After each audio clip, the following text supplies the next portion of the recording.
যোৱা সপ্তাহ 28 জুন তাৰিখে যিটো ভয়াৱহ বানপানী এই অৰুণাচলৰ পৰা ঢল নামি আহি যিটো ধ্বংসলীলা সৃষ্টি কৰিলে জোনাই কোট ডিষ্ট্ৰিক্টৰ অধীনত আমাৰ প্ৰিলিমিনাৰী এষ্টিমেট মতে এতিয়া 160টা গাঁও এফেক্ট হৈছে আৰু সিভিয়াৰলি একেবাৰে ধ্বংস একদম গোটেই ধ্বংস হৈ যোৱা জেগা আপোনাৰ 60টামান গাঁও সিগনিফাই হৈছে।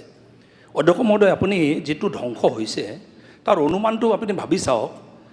ট্ৰেইন দলং যেতিয়া উটুৱাই নিব পৰা হৈ গ'ল, ভাঙি দিব পৰা হৈছে, সেইটোৱে সেই পানীটোৱে গৈ গাঁওবোৰত যেতিয়া সোমাইছে কেনেকুৱা এটা অৱস্থা হৈছে। সভাপতি মহোদয়, তাৰমানে মিচিং ঘৰখিনি চাংঘৰখিনি 4 ফুট 5 ফুট 6 ফুট থাকে।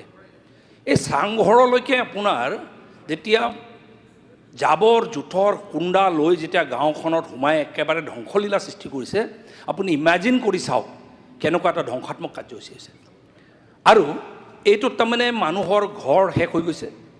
আৰু ৰাতিপুৱা 9টা বজাত খেতিৰ সময়, মানুহ খেতিত লাগি আছিলে। এই খেতিৰ মানুহ নিজৰ জীৱন বচাওঁ নে ঘৰৰ নিজৰ জীৱন বচাওঁ, এইটোত লাগি থাকোঁতে গৰু ছাগলী গাহৰি একো বচাব নোৱাৰিলে, ঘৰৰ সামগ্ৰী একো বচাব নোৱাৰিলে। সেইকাৰণে ৰাস্তা পদূলিটো শেষ হৈছেই। গোটেই ৱাটাৰ ছাপ্লাই জে মিছনৰ আঁচনি শেষ হৈ গৈছে, চব শেষ হৈছে, ইনফ্ৰাষ্ট্ৰাকচাৰ চব, ইলেক্ট্ৰিক প'ল চব পৰি গৈছে। আৰু এনেকুৱা এটা অৱস্থাৰ মাজত তাৰমানে মই এতিয়া সদনৰ দৃষ্টিগোচৰ এইকাৰণেই কৰিব বিচাৰিছোঁ, এই ধ্বংসলীলা আগত বানপানী হয়, পানী আহে, পানী গুচি যায়। কিন্তু এনেকৈ একেচাতে ঢল আহি নদী সলাই গাঁও ধ্বংস কৰা এইটো প্ৰথম উদাহৰণ। আৰু ইয়াৰ কাৰণে কিয় হৈছে বুলি ক'লে, মই সদনৰ দৃষ্টিগোচৰ এইকাৰণেই কৰিবলগীয়া হৈছে, কিয় হৈছে বুলি ক'লে, অৰুণাচলত যোৱা 10-15 বছৰ ধৰি খুব ডেভেলপমেণ্টৰ কাম কাজ হৈ আছে।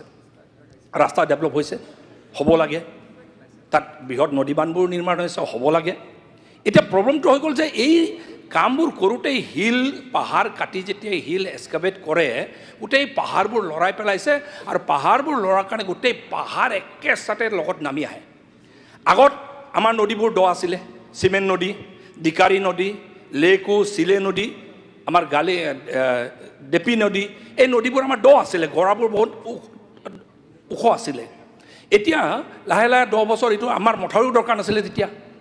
এতিয়া পানীবোৰ আহি মেলি যেতিয়া বালি পেলাই বাম হৈ গৈ আছে, এতিয়া এনেকুৱা ঢল আহিলে আমাৰ মথাউৰিও নাছিলে, যিহেতু য'তে ত'তে বৈ ধ্বংসালীলাৰ সৃষ্টি কৰা আৰম্ভ কৰিছে। সেইকাৰণে মোৰ সদনৰ দৃষ্টিগোচৰ এইকাৰণে মই কৰিছোঁ যে অৰুণাচলত যিখিনি ডেভেলপমেণ্ট কাম কাজ হৈ আছে, ইয়াৰ এটা ৰিথিংক কৰাটো দৰকাৰ, কেনেকৈ আগুৱাই নিলে ভাল হয়। কিয়নো এইবাৰ চবতকৈ আমাৰ যিমান ধ্বংস হৈছে তাতকৈ বেছি ধ্বংস অৰুণাচলত হৈছে।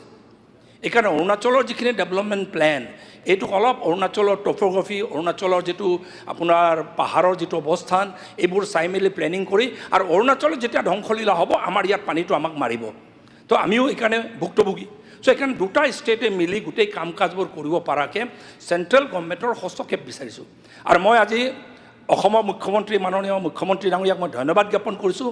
যিদিনা ধ্বংসলীলা হৈছে তাৰ তৎক্ষণিকভাৱে পিছদিনা ৰাতিপুৱাই কেবিনেট মন্ত্ৰী আমাৰ কেশৱ মহন্ত ডাঙৰীয়া আৰু সুশান্ত বৰগোহাঁই ডাঙৰীয়াক তৎকালীনভাৱে পঠাই গোটেই এছেছ কৰাইছে। তাৰ ওপৰতে মই ধন্যবাদ জ্ঞাপন কৰিব বিচাৰিছোঁ প্ৰধানমন্ত্ৰী মোদীজীক। তাৰ দুদিনৰ পাছত কেন্দ্ৰীয় মন্ত্ৰী শিৱৰাজ সিং চৌহান ডাঙৰীয়া আৰু কিৰণ ৰিজিজু ডাঙৰীয়াক এছেছ কৰিবলৈ পঠাইছে। এইটো প্ৰথমবাৰ হৈছে বানপানী হোৱাৰ লগে লগে তৎক্ষণিকভাৱে চৰকাৰে নিজৰ দায়িত্বটো পালন কৰা ওলাইছে। এতিয়া ৰিহেবিলিটেশ্যনৰ পেকেজ যিখিনি চলি আছে, ৰিহেবিলিটেশ্যনৰ গোটেই কাম কাজবোৰৰ কাৰণে মোৰ এটা অনুৰোধ আছে, যিটো ধ্বংস হ'ল সেইটো কম পুঁজিৰে নোৱাৰি গোটেই মীমাংসা কৰাৰ কাৰণে। এতিয়া যিখিনি আমি পাৰোঁ পানী যোগানৰ আঁচনিবোৰ ৰিভাইভ কৰাৰ কাৰণে যেনে তেনে চেষ্টা কৰিছোঁ, পানী যোগান ধৰিছোঁ, ৰিলিফ দি আছোঁ, আৰু যেনে তেনে যাতায়াতটো অলপ সুচল কৰাৰ কাৰণে প্ৰশাসন চৰকাৰ আমি চবেই লাগি আছোঁ। কিন্তু লং টাৰ্ম ৰিহেবিলিটেশ্যন, মানুহৰ গোটেই জীৱনটো স্বাভাৱিক কৰাৰ কাৰণে যিটো প্ৰয়োজন হ'ব, সেইটো বৃহৎ পুঁজি দৰকাৰ হ'ব। তাৰ কাৰণে চেণ্ট্ৰেল গভৰ্ণমেণ্টৰ হস্তক্ষেপ মই বিচাৰিছোঁ আৰু পুঁজি দিয়াৰ কাৰণে দাবী জনাইছোঁ।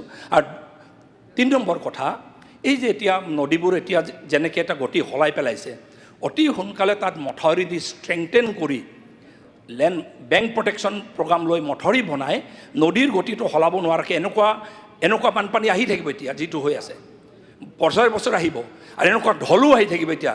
সেই ঢলবোৰৰ পৰা নদীৰ মাজেৰে যাওক, আমাৰ আপত্তি নাই। সেই নদী ভাঙি মেলি নদী একেবাৰে গতি সলাই গাঁওবোৰত সোমাই ধ্বংসলীলা সৃষ্টি কৰিব পৰাকৈ পৰিৱেশটো আমি নিয়ন্ত্ৰণ কৰিব পৰাকৈ মথাউৰিবোৰ এই আপোনাৰ চিমেণ্ট নদী হওক, ডিমৌ নদী হওক, আপোনাৰ ডেপি হওক, আপোনাৰ ৰাজাখানা হওক, আমাৰ চিলে হওক, লেকু হওক, গোটেই নদীবোৰৰ মথাউৰিবোৰ কটকটীয়া কৰি বেংক প্ৰটেকশ্যন প্ৰগ্ৰামবোৰ লোৱাৰ কাৰণে যিটো বৃহৎ পুঁজি দৰকাৰ হ'ব, তাৰ কাৰণে মই সদনক কথাটো অৱগত কৰিছোঁ, চৰকাৰৰ দৃষ্টিগোচৰ কৰিছোঁ, কেন্দ্ৰীয় চৰকাৰৰ পৰা পুঁজিটো যেন পৰ্যাপ্ত পৰিমাণে আমি যেন পাওঁ। আৰু শেষত অধ্যক্ষ মহোদয়, এই যে আপোনাৰ মানুহবোৰ এতিয়া আমি ৰিলিফ দি আছোঁ, কিন্তু সৰ্বোচ্চ গুচি গ'ল, ঘৰ গ'ল। আৰু যিখিনি 4 ফুট 5 ফুট মাটি পুতি দিলে, লেট্ৰিনবোৰ ব্যৱহাৰ কৰিব পৰা অৱস্থাত নাই, ইলেক্ট্ৰিক কাৰেণ্ট নাই, ৰাস্তা পদূলি শেষ, কালভাৰ্ট শেষ, স্কুলবোৰৰ অৱস্থা বেয়া, একদম কণ্ডিশ্যন নাই, অংগনবাদীবোৰ শেষ, অংগনবাদীবোৰৰ যিখিনি কণ ল'ৰা ছোৱালীয়ে ব্যৱহাৰ কৰা আপোনাৰ লেট্ৰিন বাথৰুম শেষ, তাৰ ওপৰঞ্চি যিখিনি খেতি বাতি শেষ হৈ গৈছে, গৰু হেৰাই গৈছে, মৰি গৈছে, গাহৰি বচাব নোৱাৰিলে, ছাগলী বচাব নোৱাৰিলে, মুৰ্গী বচাব নোৱাৰিলে, নিজৰ ঘৰৰ সা সামগ্ৰী বচাব নোৱাৰিলে। এনেকুৱা সময়ত মই ভাবোঁ যে যিটো ৰিহেবিলিটেশ্যন পেকেজ হ'ব, সেইটো পৰ্যাপ্ত পৰিমাণে হৈ তেখেতসকলৰ পুনৰ স্বাভাৱিক জীৱন আৰম্ভ কৰিব পৰাকৈ ব্যৱস্থাটো যেন চৰকাৰে যেন গুৰুত্ব সহকাৰে লয়, তাৰ কাৰণে মই বিষয়টো উত্থাপন কৰি সদনৰ দৃষ্টিগোচৰ কৰি অতি সোনকালে এই বিষয়বোৰত আমি আমাৰ ফালৰ পৰা প্ৰশাসনক লগাই যিমান পাৰোঁ চেষ্টা কৰি আছোঁ। আৰু মই মুখ্যমন্ত্ৰী ডাঙৰীয়াই যিটো গুৰুত্ব সহকাৰে বিষয়টো লৈছে ধন্যবাদ জনাইছোঁ, কেন্দ্ৰীয় চৰকাৰে যিটো গুৰুত্বৰে বিষয়টো লৈছে ধন্যবাদ জনাইছোঁ। আৰু সদনে মই ভাবোঁ এই বিষয়টোত গুৰুত্ব সহকাৰে লৈ ভৱিষ্যতে এই ডিবেটবোৰত মই ভাবোঁ যে অংশগ্ৰহণ কৰি আমাৰ জোনাই সমষ্টিৰ যিখিনি এফেক্টেড মানুহ সকলোকে সকাহ দিব পৰাকৈ ব্যৱস্থাবোৰ যেন গ্ৰহণ কৰে, তাৰ কাৰণে বিষয়টো উত্থাপন কৰি আপোনালোকৰ দৃষ্টিগোচৰ কৰি মোৰ বক্তব্য সামৰিছোঁ। ধন্যবাদ। ধন্যবাদ।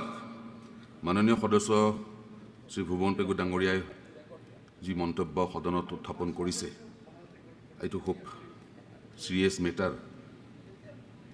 এই বিষয়টো লৈ মাননীয় জলসম্পদ বিভাগৰ মন্ত্ৰী মহোদয়ে দুআষাৰ ক'ব, উত্তৰ দিব।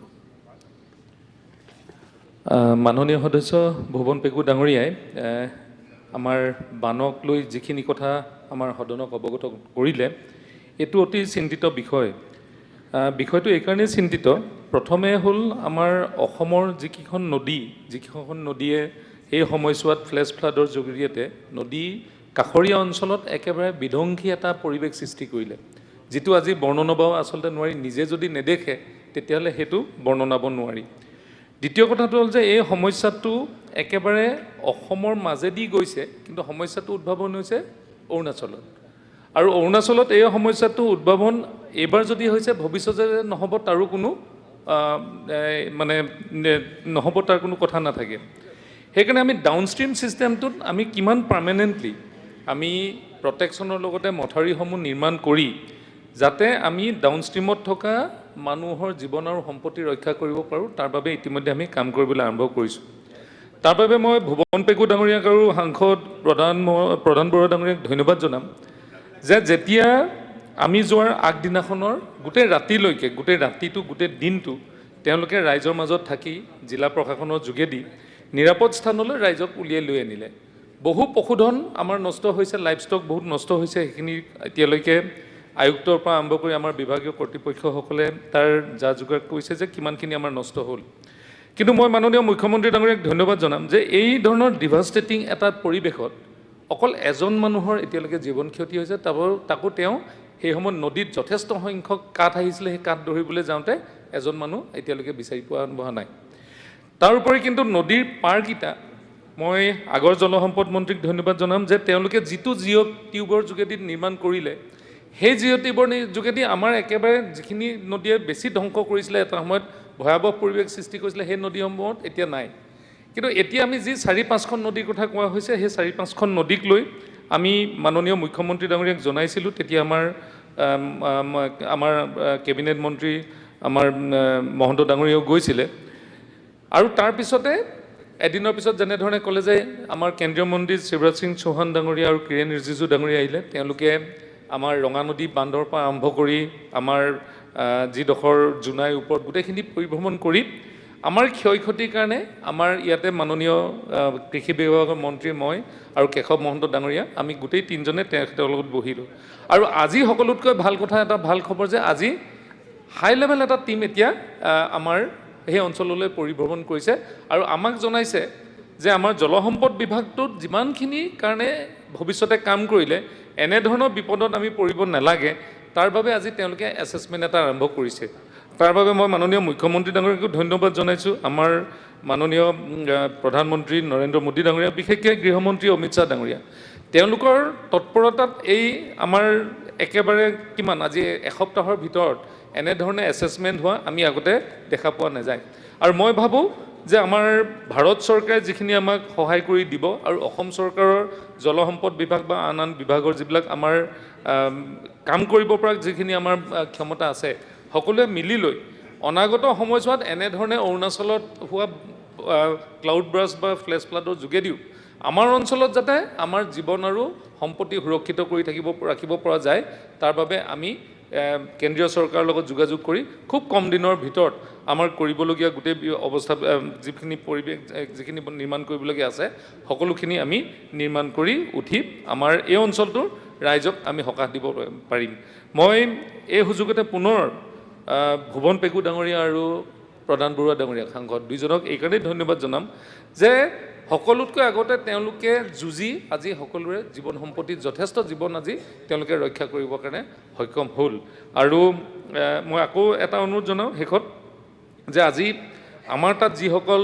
বিভাগীয় কৰ্তৃপক্ষ আছে তেখেতসকলক আমি ইতিমধ্যে ইনষ্ট্ৰাকশ্যন দিছোঁ কিন্তু আমাৰ যিসকল ৰাইজ আছে তেখেতসকলকো আপোনালোকে ক'ব যে আমাৰ যিটো চেণ্ট্ৰেল টীম আজি গৈছে তেওঁলোকক যাতে একেবাৰে শেষৰ পৰ্যায়লৈকে ব্ৰিজখিনি আৰু ব্ৰিজ লাইক ছিটুৱেশ্যনখিনি বা অভাৰটেপিং হোৱাৰ কাৰণে যিখিনি মথাউৰি আমি বহুত দিনৰ পৰা মানে ৰাইজিং এণ্ড ষ্ট্ৰেংথেনিং কৰা নাই সেইসমূহ মথাউৰিৰ ওপৰেদি যাতে পানীসমূহ বাগৰি যাব নোৱাৰাকৈ যাতে পুনৰ এটা নিৰ্মাণ কৰিব পাৰোঁ তাৰ বাবেও আমাৰ সেইসকলৰ ৰাইজক এখন মেমৰেণ্ডাম দিবলৈ আপোনালোক যোগেদি মই অনুৰোধ জনাই সদনক এই গোটেই কথা বিষয়ে অৱগত কৰাই দিলোঁ ধন্যবাদ